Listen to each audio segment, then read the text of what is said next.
You don't have to be an avid gamer to know who the true hero of Hyrule is. The guy in green, holder of the Triforce of Courage, better known as Link from Nintendo's highly influential Legend of Zelda series. That's why most people who haven't played a single game in the franchise can still spot a Zelda reference when they see one. And there's a lot of them out there. What's up guys, I'm Adrian with The Leaderboard, and we're counting down some of the best Legend of Zelda references to date, from TV, music, and more. Here are 12 awesome Zelda references in pop culture.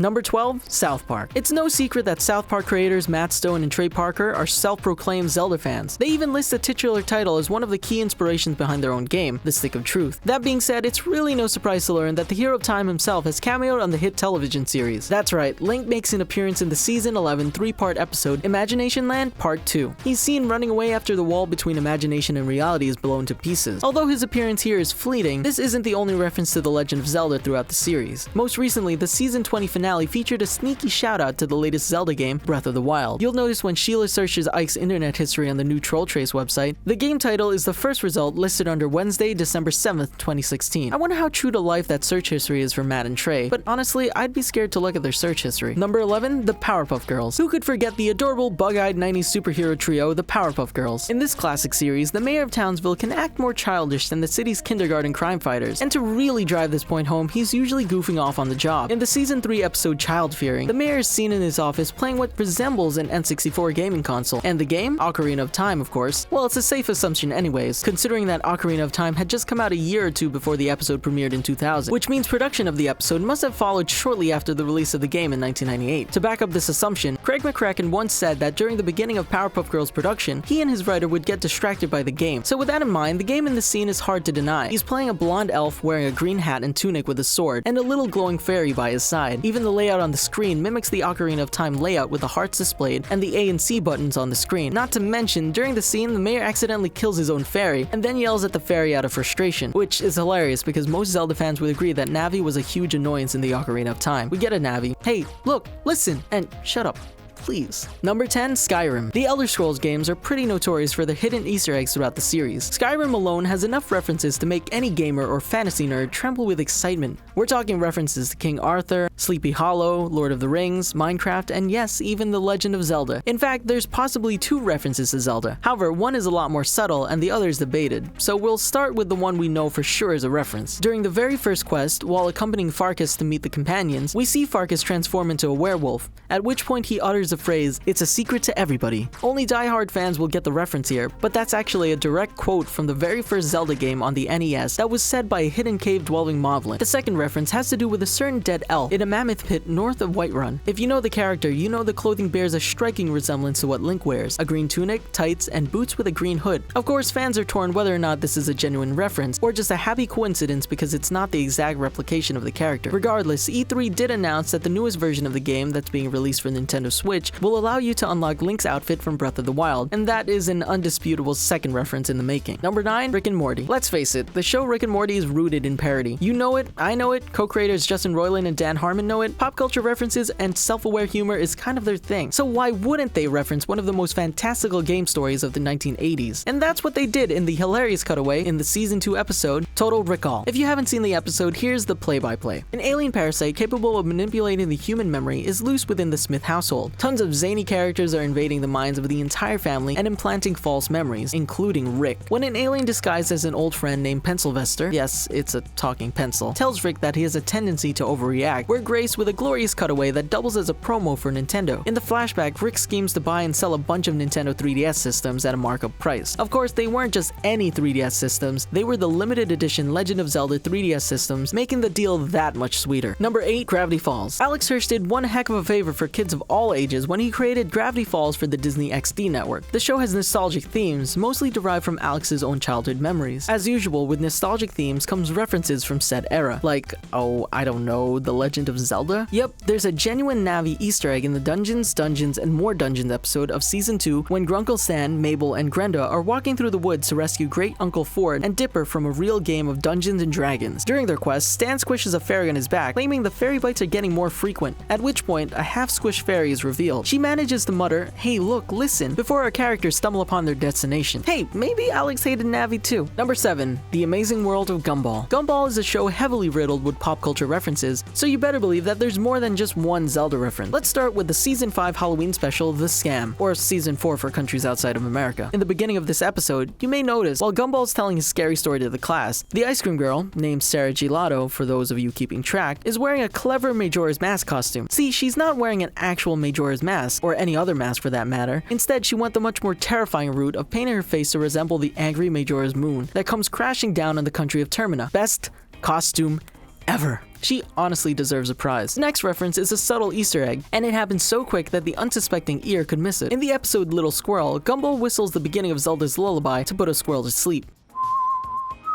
There's also a popular video game title called The Tale of Zelmore, which is a pretty blatant parody of the Legend of Zelda franchise, and it's featured in several episodes throughout the series. So if I had to guess, I'd say creator Ben Boclet is a fan. Number 6. The Goldbergs. Adam Goldberg's hit series The Goldbergs on ABC is all about growing up in the 80s, so it was paramount that there be at least one episode dedicated to the epic groundbreaking release of the Nintendo gaming system, the NES. In the very first season, the episode Shopping shows the frustrations that came with playing the original Legend of Zelda title. Granted, the trials of gaming were more of a small side story in this episode, but anyone who grew up with the original NES system knows that it couldn't be a more accurate depiction of pursuing the ever-elusive Princess Zelda. To put this into perspective, Adam claims that he's slowly made his way through the levels over the span of 6 whole months. Then, upon the glorious moment of victory, the ending of the game, he pauses the system to grab his video camera because this was definitely a moment worth recording, in his eyes of course. Meanwhile, his brother Barry steps in and saves the princess during his absence, leaving all of Adam's tireless efforts fruitless. We all know that pain, Adam. This was the plight all gamers faced before memory cards and save states existed, and we can't thank you enough for addressing it. Number 5. The Zelda Song. The early 2000s streamlined the glory that is viral video, and since its debut in 1998, a song circulated which many believe to be written and performed by rock legend System of a Down. Only it wasn't. The awesome rock song, centered around our hero Link, was simply entitled Zelda, and it was written and performed by a guy named Joe Plyman off his album Rabbit Joint. Admittedly, Joe's vocals are eerily similar to that of System of Down's frontman Serj Tankian, but that's no excuse for millions of people to overlook the true origin of the song. So how'd this fallacy come to be in the first place? Well, it all goes back to Napster's history of free downloading. Oh, Napster. At the time, the song was uploaded as SOAD, The Legend of Zelda, and unfortunately, the title stuck. Given that this was the early 2000s and System of Down was insanely popular at the time, fans gladly accepted it as the truth, and the rumor snowballed out of control, despite literally having nothing to do with the Armenian-American rock band. Luckily, Joe had a pretty good sense of humor about the whole thing. On his website, where the song's listed, there's a description that reads, "Unintentionally made famous by System of a Down." Good job, Joe. Number 4. Smosh. Joe Plyman wasn't the only guy to dedicate a whole song to The Legend of Zelda. Over a decade later, the Smosh internet guys released a more modern take on the popular gaming franchise with The Legend of Zelda Rap, which dropped on their 2011 album, If Music Were Real. This hilarious parody song features a lyrical battle between Ganondorf and Link, and if you haven't heard it yet, it doesn't disappoint. The song pokes fun at a number of aspects in the game: Navi, Link's outfit, Zelda's constant peril, and just as an added bonus, there's a music video complete with behind-the-scenes footage and bloopers. Needless to say, if you know Smosh, then you know this wasn't the only Zelda parody that they delivered for the fans. There's a ton of Zelda videos on their channel, from sketches like Zelda in Real Life and Just Like Link, to parody trailers, live gameplays, and just about everything a true Zelda fan needs to laugh at their own beloved franchise, or kill a little time between the games. So, good job, Smosh. Keep the Zelda references coming, and we'll keep watching. Or should I say smoshing? I don't know. I don't know any of these terms. Sorry, guys. Number 3. Robot Chicken. Parody is literally Robot Chicken's thing, and we're talking 90s and 80s pop culture parodies at that, so it should come as no surprise that Robot Chicken makes the Zelda list, not just for one sketch, but 3. Well, only one's a full sketch, and the other 2 are more like funny moments, but they're all worth mentioning here. First off, the full-length sketch is entitled Rescuing Zelda, off their Season 3 release in the episode entitled Shoo, and it pokes fun at the implications that come with rescuing a princess. Only in this version, Princess Zelda shuts down Link's advances,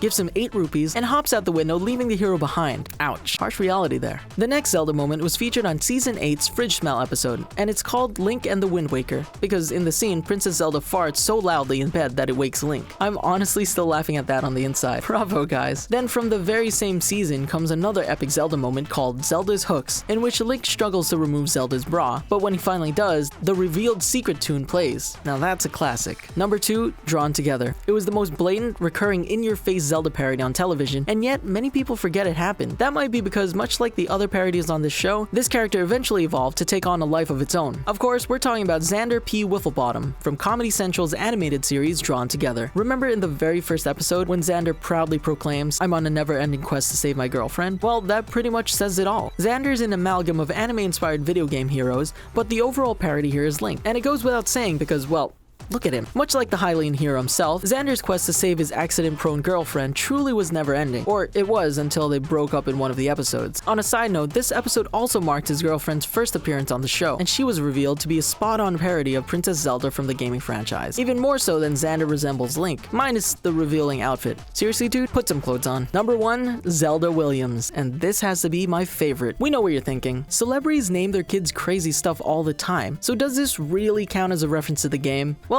yes, actually it does. Believe it or not, Robin Williams was a huge fan of the Legend of Zelda franchise. At one point, he confirmed that he did in fact name his daughter after the titular 8-bit princess. How cool is that? She's an actual Zelda. The two bonded over Zelda games all throughout her childhood. The young writer/actress claims that whenever a new game would come out, she and her father would binge play for hours on end. To prove she wasn't bluffing, Zelda actually participated in the Breath of the Wild livestream marathon this year, as part of a benefit for the Brain and Behavior Institute, which donates millions of dollars for research and developing treatments for mental illness. Zelda gamed a solid 8 hours for charity that day, and when it was all said and done, they asked her how she was able to pull it off, and she responded by saying, 8 hours is nothing. There you have it. Once again, I'm Adrian, and thanks for watching 12 awesome Zelda references in pop culture. Which one's your favorite? What other Zelda references should have made the list? Comment down below and let us know. Don't forget to click that bell icon to become part of the notification squad. And if you like getting more from your games, subscribe to the leaderboard, your home for video game facts.